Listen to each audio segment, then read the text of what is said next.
এই পচন্দ গৰমত ইমান ডাঙৰ কম্বলটো দেখি ভয় নাখাব আপোনালোকে। নমস্কাৰ সকলোকে, মই অন্যতম মিনি ব্লগলৈ স্বাগতম জনাইছোঁ। সেইদিনা খিচিৰি খোৱা দেখি এগৰাকী কমেণ্ট কৰিছিলে পানী দিয়া ভাত খাবৰ কাৰণে, সেইকাৰণে পানী দিয়া ভাত খাই দিলোঁ আৰু দেই। বতৰটো দেখিছে নহয় কি ফৰকাল কৰি আছে, বোলো কাপোৰকেইটা লৰালৰিকৈ মেলি আহোগৈ।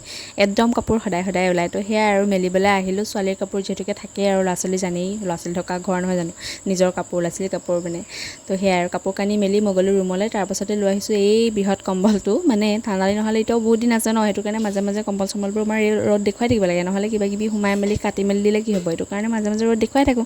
এইফালে আকৌ আমাৰ টাৱেৰে বাবা এইবিলাক জংঘল চংঘল কটা মেলা কিবা কিবি কাম কৰি আছে। মোৰ বা কাপোৰ মেলিয়ে গৰমত অৱস্থা বেয়া, তেওঁলোকে ইমান গৰমত এইবোৰ কাম কৰি আছে। অ' ভগৱান। তাতে আকৌ আমাৰ এইবোৰ জিকা গছ দেখিছে ন, অৱস্থা নাই। তাতে আৰু দুই এটা কলিয়া মলিয়া খুৱাই থাকে আৰু মাজে মাজে। তাৰপিছতে আকৌ এইফালে চোৱা বাচন আছিলে ধুবলৈ, সেয়াও ধুই ল'লোঁ। মাজতে আকৌ ভাগিনজনী আহি পেলাই একদম চৰ্বত এগিলাচ দিলেহি, মামী চৰ্বত খাই লোৱা বুলি। আৰু ইমান গৰমত কোনোবাই চৰ্বত তৰ্বত বনাই দিলেতো এনেও ভাল লাগে। পাছবেলা সময়ত আকৌ আমি গোটেইকেইটাই মিলি পেলাই অকণমান ৰাস্তালৈ বুলি ওলাই গ'লোঁ।